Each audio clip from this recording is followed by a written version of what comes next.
It's difficult to summarize an evening so impressionable that every part of the experience lingers with you for days on end. Characterized by an energy so emphatic you could feel it moving through you, it was a night where this relatively unknown artist truly lived up to his name. Simply put, Fantastic Negrito was just that, fantastic. In the UK to support his new album Please Don't Be Dead, the Grammy Award-winning artist brought his eclectic fusion of blues, funk and soul to the intimate setting of Dingwalls, a live music venue buried deep in underground Camden. A famously alternative and grungy part of London, Camden is a perfect place for music fans and artists alike. Even on a simple stroll through its streets one can hear faint sounds of reggae one minute and hard rock the next. For Fantastic Negrito, the modest nature of Dingwalls gave him a unique opportunity to connect with his audience in ways that not many artists ever could. And that, as one would quickly find out, proved to be an imperative aspect of his show. Accompanied by 4 very talented, and impeccably dressed musicians, Fantastic Negrito wandered onto the stage, his iconic little afro distinctly silhouetted in the dark red hue. He starts with a boisterous, "Oh yeah," into the microphone and goes for his first dramatic opening note on the guitar. But it did not go to plan. Wait a minute, stop, stop, stop. They didn't plug in my guitar. Now ain't that bullshit? It was a comedic interlude that would go on to define all of his on-stage demeanor for the rest of the night.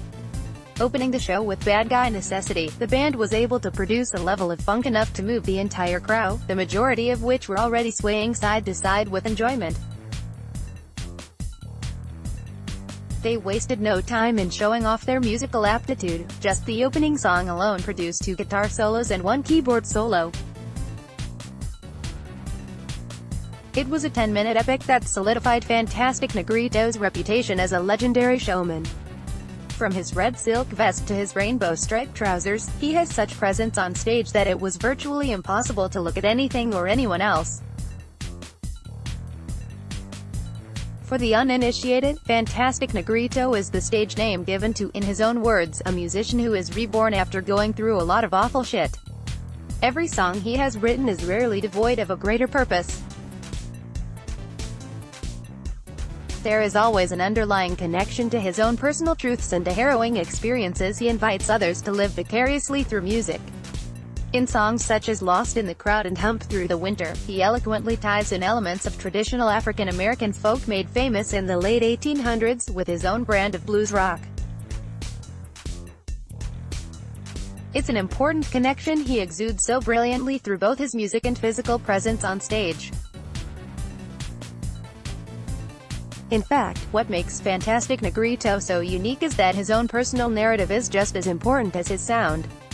Quite frankly, the narrative is the sound.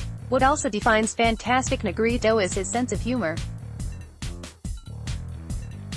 Most likely a consequence of a life riddled with hard and often tragic setbacks, his between-song banter is thoroughly entertaining.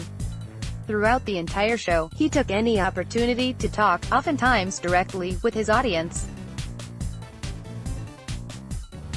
During one interlude he exclaims, "Because I'm famous I will happily sign anything you throw at me, big, small, round, wet, dry. Nothing is off limits," or when he noticed whose fly was open, "It's supposed to be that way, I want to share everything with you." There are hilarious moments in the show where Fantastic Negrito shares every thought in his brain, however necessary that might be. As the band continues with classic numbers Scary Woman, Rant Rushmore, and Working Poor right through to brand new tracks The Duffler and Plastic Hamburgers. Every song, however heavy or soft, is delivered with such vigor and passion, oftentimes crescendoing into a dramatic finale. It is an ultimate crowd-pleasing experience, particularly where music, performance and entertainment are harmonious and complementary. But perhaps the most memorable moment of the gig has to be Fantastic Negrito's performance of In the Pines, Oakland. Instantly recognizable, this song is a semi-cover of the famous American folk song of African American heritage, also known as Where Did You Sleep Last Night in the Longest Train? Importantly, it is a song that carries with it an historic element of hardship to which Negrito ties to his personal grief of witnessing the deaths of his brother, cousin and best friend, all by gunshot. It's a song that has such passion, such personal importance that it called for uninterrupted respect. As he told his story, the room literally fell silent. It was an incredible and thought-provoking moment. One that only an artist with a genuine connection to the story could achieve. And, as quickly as it transpired, the show came to a brisk end, over curfew but in quite an eloquent style. There was no encore, no cheering in darkness to coerce a return to stage. It was just over. More or less, this ending was a testament to fantastic Negrito's entire demeanor and to his no-bullshit attitude. A charismatic, humorous and all-round brilliant entertainer, this is a show not to be missed, should we be lucky enough to see him again.